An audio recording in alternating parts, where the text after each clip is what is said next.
Never leave a chair empty at night. You don't know who might take a seat. We were pretty superstitious. I mean, all of us.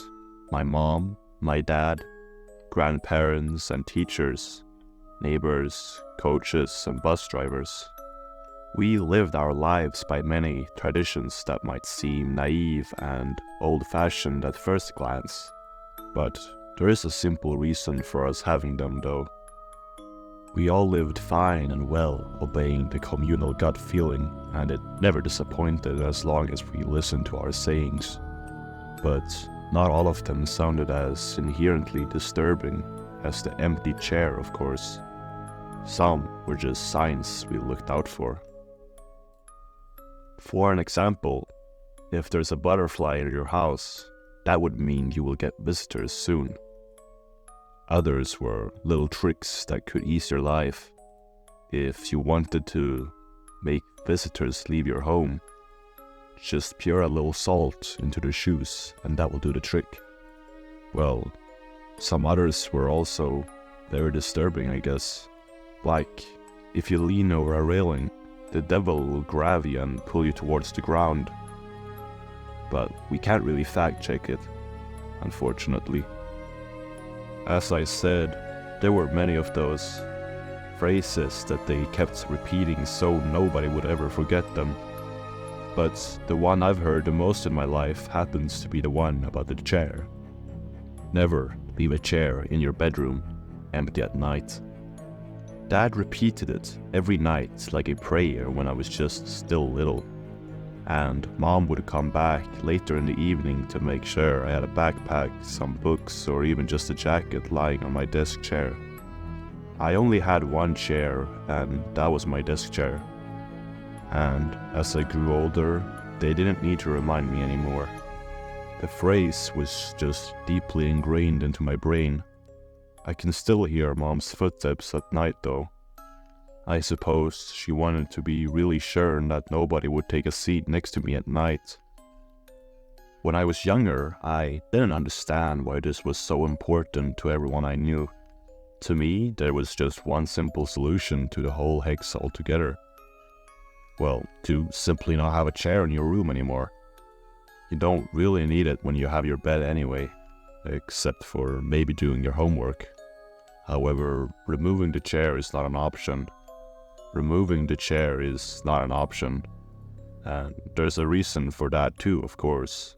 As I said, superstitions are kind of our thing.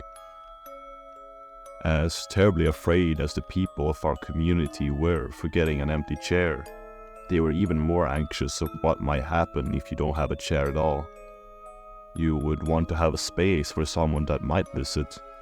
You simply don't want to visit without your approval first. It's a very strange concept and I can't quite say how it even started.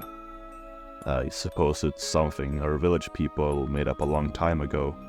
Someone probably once tried to remove their chair and was met with a terrible fortune.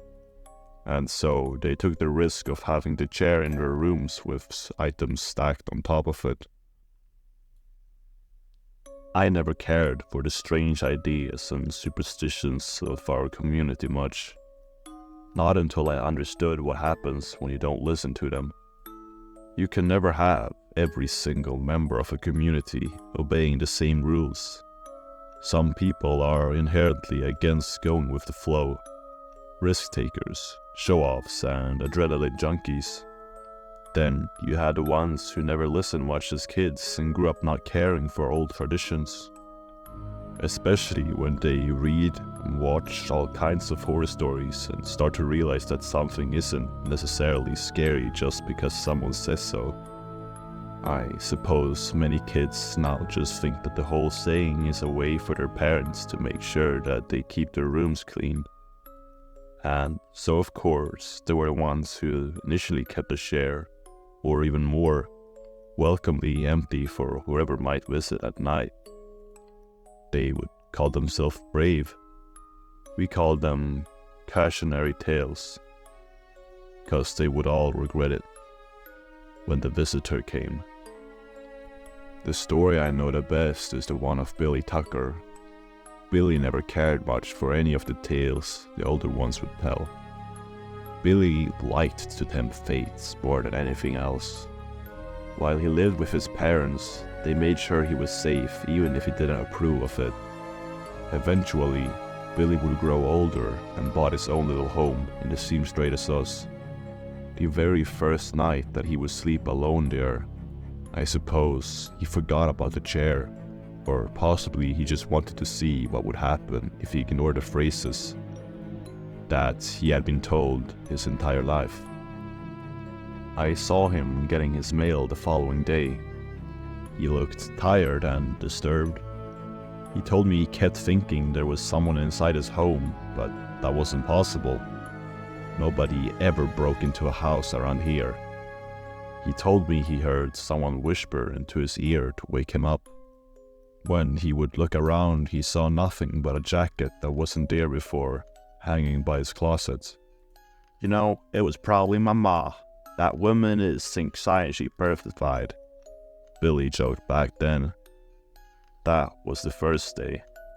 After that, Billy hardly left his home anymore.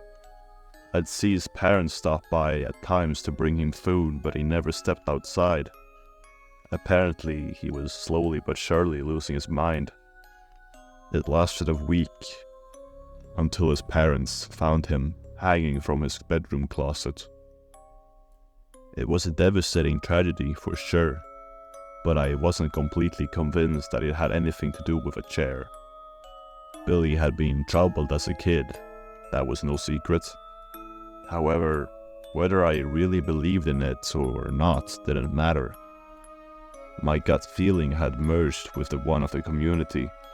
Whether I was afraid of the empty chair or not, as long as I lived in the strange village with all its rules and sayings, I would stick to with them, even if it was just for the sake of my parents' mental health. And I did, all those years, until I moved far away from the village. Living in a big city was far different than anything I'd ever imagined. I suddenly had a sense of freedom I never perceived before. At first, it was overwhelming, all the places I could go to and all the things I could do, but after a while I realized that this was exactly where I belonged. I found new friends, got a nice studio apartment, and a new sense of my own identity. But of course, the words I heard all my life stuck with me, even far away from my village. I suppose a part of me believed in the superstitions at least, to, well, some degree. But I always believed that I left them with me at my old home. I never believed they would actually follow me. Not until the night. I came home rather late after drinking at the pub with a few friends. I could hardly keep my eyes open and went to the bed pretty swiftly. With my last bit of consciousness, I heard the bag on the chair in my room slip to the ground. My gut feeling kept telling me to go and pick it up, but my drunken and tired mind said that everything would be fine. I should have listened to the gut. It was still pitch dark out when I woke up by the sounds. It sounded as if someone was moving inside my apartment. At first, it didn't register much. I guess for a moment I forgot that I lived alone. When the realization came to me, my eyes opened wide. My heart started racing and I had to control my breathing. I collected all my courage and quietly moved my upper body so that I could inspect my surroundings. But there was nobody there. At least as far as I could tell with the dim light shining through my window. In order to calm down my nerves, I got up from the bed and turned on the lights. The good thing about the studio apartment is there aren't many rooms where someone could hide.